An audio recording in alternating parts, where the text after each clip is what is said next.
Assalamualaikum warahmatullahi wabarakatuh. Bapak, Ibu, saudara-saudara sebangsa setanah air, pagi tadi saya telah memimpin rapat terbatas secara virtual tentang Undang-Undang Cipta Kerja bersama jajaran pemerintah dan para gubernur. Dalam undang-undang tersebut terdapat 11 klaster yang secara umum bertujuan untuk melakukan reformasi struktural dan mempercepat transformasi ekonomi. Adapun klaster tersebut adalah urusan penyederhanaan perizinan, urusan persyaratan investasi, urusan ketenagakerjaan, urusan pengadaan lahan, urusan kemudahan berusaha, urusan dukungan riset dan inovasi, urusan administrasi pemerintahan, urusan pengenaan sanksi, urusan kemudahan pemberdayaan dan perlindungan UMKM, urusan investasi dan proyek pemerintah, serta urusan kawasan ekonomi. Dalam rapat terbatas tersebut, saya tegaskan mengapa kita membutuhkan Undang-Undang Cipta Kerja. Pertama, setiap tahun ada sekitar 2,9 juta penduduk usia kerja baru, anak muda yang masuk ke pasar kerja, sehingga kebutuhan atas lapangan kerja baru sangat-sangat mendesak. Apalagi di tengah pandemi, terdapat kurang lebih 6,9 juta pengangguran dan 3,5 juta pekerja terdampak pandemi COVID-19. Dan sebanyak 87% dari total penduduk bekerja memiliki tingkat pendidikan setingkat SMA ke bawah, di mana 39% berpendidikan sekolah dasar. Sehingga perlu mendorong penciptaan lapangan kerja baru, khususnya di sektor padat karya. Jadi, Undang-Undang Cipta Kerja bertujuan untuk menyediakan lapangan kerja sebanyak-banyaknya bagi para pencari kerja serta para pengangguran. Kedua, dengan Undang-Undang Cipta Kerja akan memudahkan masyarakat, khususnya usaha mikro kecil, untuk membuka usaha baru. Regulasi yang tumpang tindih dan prosedur yang rumit dipangkas. Perizinan usaha untuk usaha mikro kecil, UMK, tidak diperlukan lagi. Hanya pendaftaran saja. Sangat simpel. Pembentukan PT atau perseroan terbatas juga dipermudah. Tidak ada lagi pembatasan modal minimum. Pembentukan koperasi juga dipermudah. Jumlahnya hanya 9 orang saja. Koperasi sudah bisa dibentuk. Kita harapkan akan semakin banyak koperasi-koperasi di tanah air. UMK, usaha mikro kecil yang bergerak di sektor makanan dan minuman. Sertifikasi halalnya dibiayai pemerintah. Artinya gratis. Izin kapal nelayan penangkap ikan misalnya, hanya ke unit kerja Kementerian KKP saja. Kalau sebelumnya harus mengajukan ke Kementerian KKP, Kementerian Perhubungan, dan instansi-instansi yang lain. Sekarang ini cukup dari unit di Kementerian KKP saja. Ketiga, Undang-Undang Cipta Kerja ini akan mendukung upaya pencegahan dan pemberantasan korupsi. Ini jelas karena dengan menyederhanakan, dengan memotong, dengan mengintegrasikan ke dalam sistem perizinan secara elektronik, maka pungutan liar, pungli dapat dihilangkan.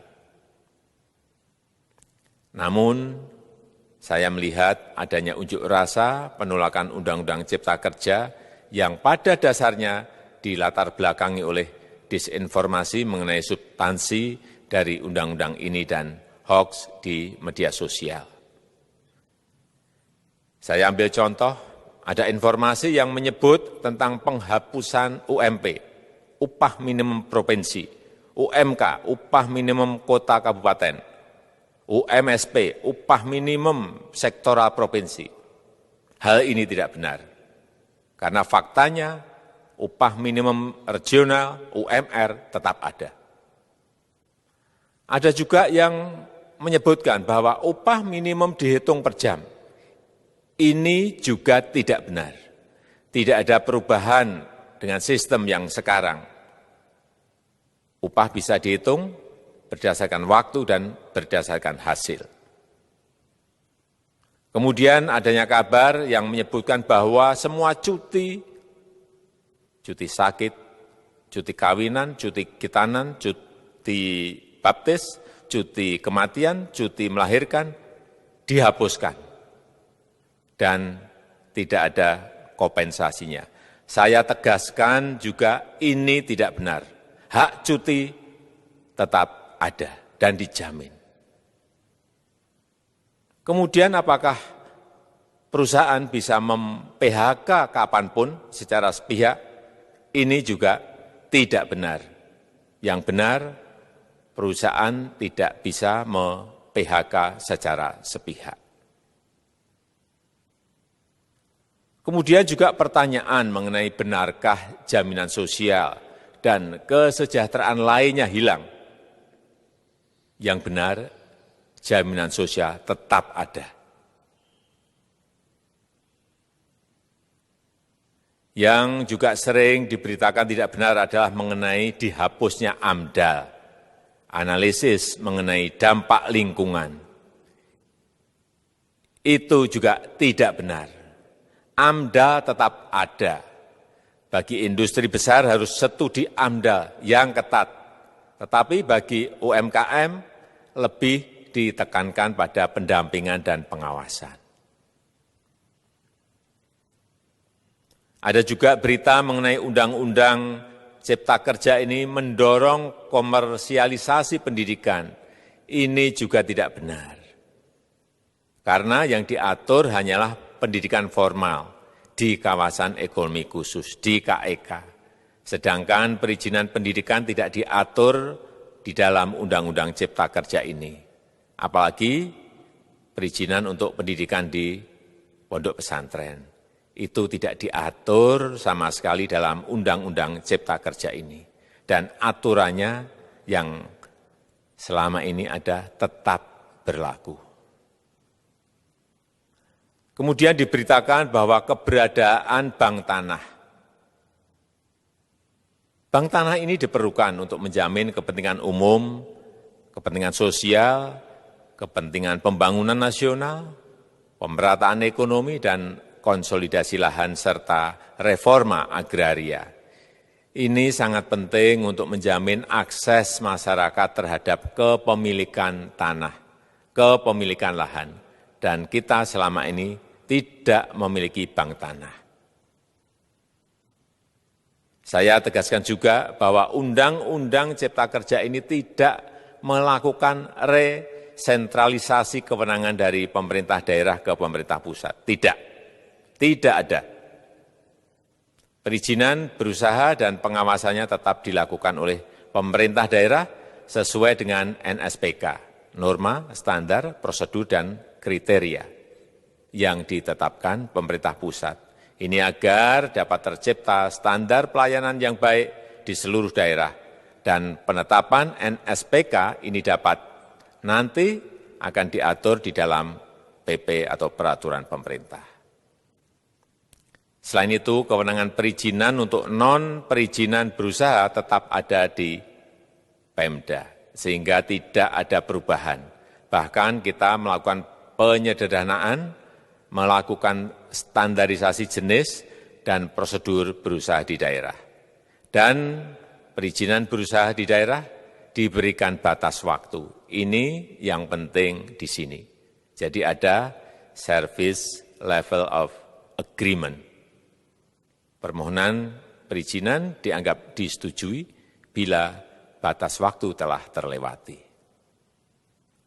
Saya perlu tegaskan pula bahwa Undang-Undang Cipta Kerja ini memerlukan banyak sekali peraturan pemerintah atau PP dan peraturan presiden atau Perpres.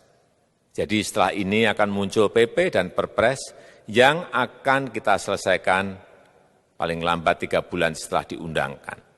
Kita pemerintah membuka dan mengundang masukan-masukan dari masyarakat dan masih terbuka usulan-usulan dan masukan dari daerah-daerah. Pemerintah berkeyakinan melalui Undang-Undang Cipta Kerja ini jutaan pekerja dapat memperbaiki kehidupannya dan juga penghidupan bagi keluarga mereka. Dan kalau masih ada, jika masih ada ketidakpuasan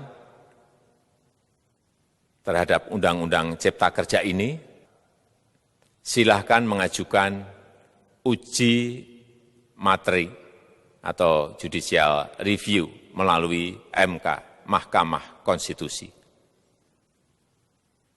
Sistem ketatanegaraan kita memang mengatakan seperti itu. Jadi, kalau masih ada yang tidak puas dan menolak, silahkan diajukan uji materi ke MK.